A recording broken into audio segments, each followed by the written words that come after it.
Real Madrid, deux bonnes nouvelles tombent. Excellente nouvelle pour le Real Madrid, qui peut se réjouir du dégraissage de son infirmerie à quelques jours du déplacement à Anoeta. Champion en titre d'Espagne, le Real Madrid est actuellement deuxième du championnat avec 8 points derrière le Barça, premier, 12 points, qui a fait carton plein après 4 journées. Pour sa 5e sortie, la Maison Blanche sera en déplacement pour défier la Real Sociedad, samedi prochain. Avant ce choc, les merengues reçoivent de bonnes nouvelles. Le Real Madrid décimé. Alors que l'on pensait que le Real Madrid fera un excellent début de saison en championnat après son sacre en Supercoupe de l'UEFA, le club champion d'Espagne n'a pas convaincu. Les merengues ont fait 2 matchs nuls en Liga, notamment contre le Mallorca, 1-1, et Las Palmas, 1-1, puis battu le Real Valladolid, 3-0, et le Betis Séville, 2-0, grâce à un doublé de Mbappé.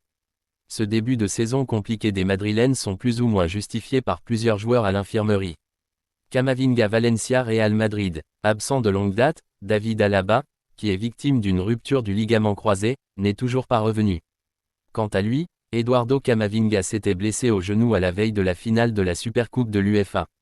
Jesus Valiero, blessure musculaire, Jude Bellingham, blessure musculaire, ou encore Dani Ceballos, entorse à la cheville, manque au merengue.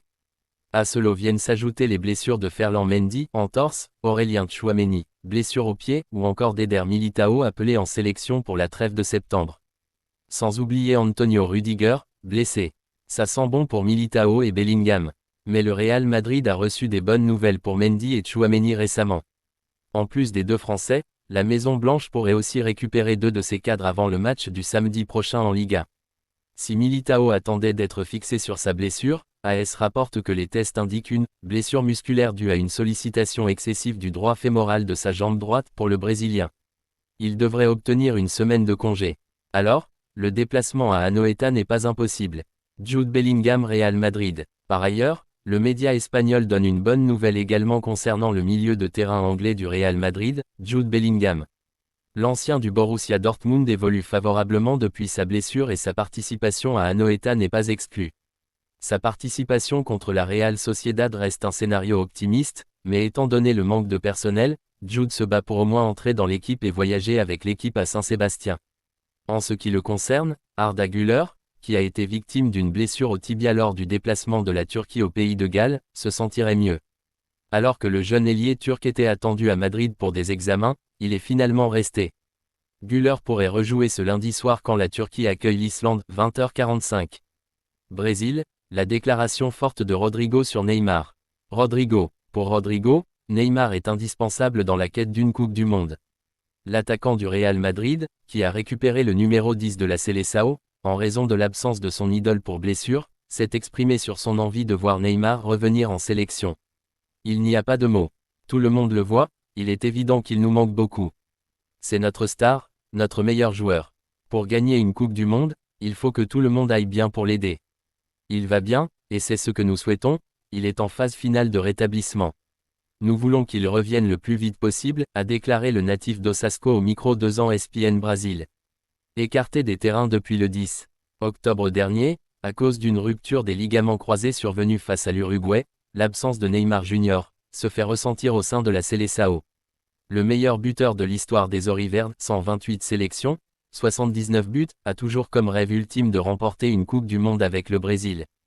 Peut-être que l'édition de 2026 du côté des États-Unis sera la bonne pour le joueur de 32 ans, Vinicius Junior se fait encore dézinguer. Vinicius Junior face à Elche. Les propos de Vinicius Junior ne passent vraiment pas.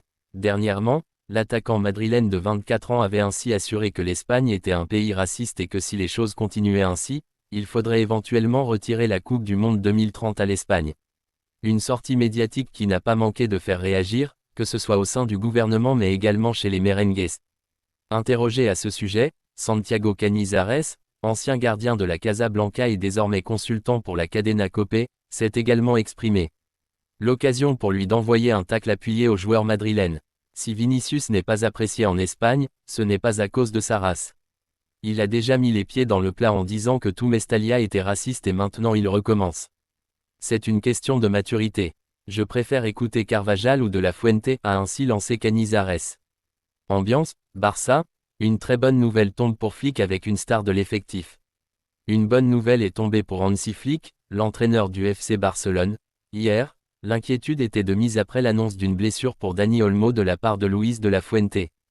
Très vite, les échos étaient cependant positifs pour le milieu du FC Barcelone, dont la blessure était jugée peu sérieuse. Souffrant d'une simple contusion, l'international espagnol a été néanmoins officiellement ménagé pour la rencontre de ce soir face à la Suisse. En effet, la fédération espagnole a révélé, de par l'annonce de son groupe, que le milieu du Barça n'était pas convoqué et va donc faire son retour à Barcelone. Une bonne nouvelle pour Hansi Flick. Olmo pas retenu contre la Suisse. Les doutes autour d'Aurélien Tchouaméni, souvent pointé du doigt en ce début de saison, d'autant plus avec le départ de Kroos à la retraite, le milieu de terrain français suscite des doutes au Real Madrid. Avec un milieu de terrain décimé par les blessures, Camavinga, Bellingham, Ceballos, le rôle d'Aurélien Tchouaméni au sein de la Casablanca prend de l'ampleur et, avec la blessure de Militao, il va même devoir reculer d'un cran sur le terrain et dépanner au poste de défenseur central comme il l'a très bien fait la saison dernière.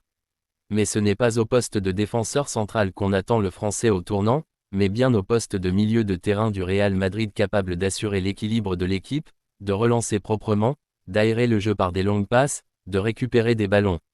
Et, pour le moment, le départ à la retraite de Kroos se fait trop ressentir dans l'entrejeu madrilène et Tchouaméni peine à faire oublier le maestro allemand même s'il n'est pas le seul et unique responsable de l'équilibre du jeu des merengues.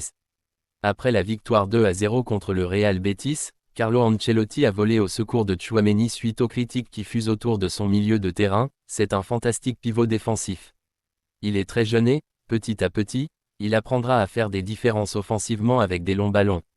Mais, sur le plan défensif, c'est un joueur irremplaçable. Cependant, certains chiffres peuvent tout de même mettre en doute le statut d'indiscutable de Tchouaméni. Les statistiques avancées de la saison dernière montrent que la présence ou non de l'international français n'a pas changé grand-chose d'un point de vue défensif. En effet, par exemple, les duels défensifs gagnés avec Tchouaméni sur le terrain sont de 60,9% contre 59,4% sans lui sur le terrain.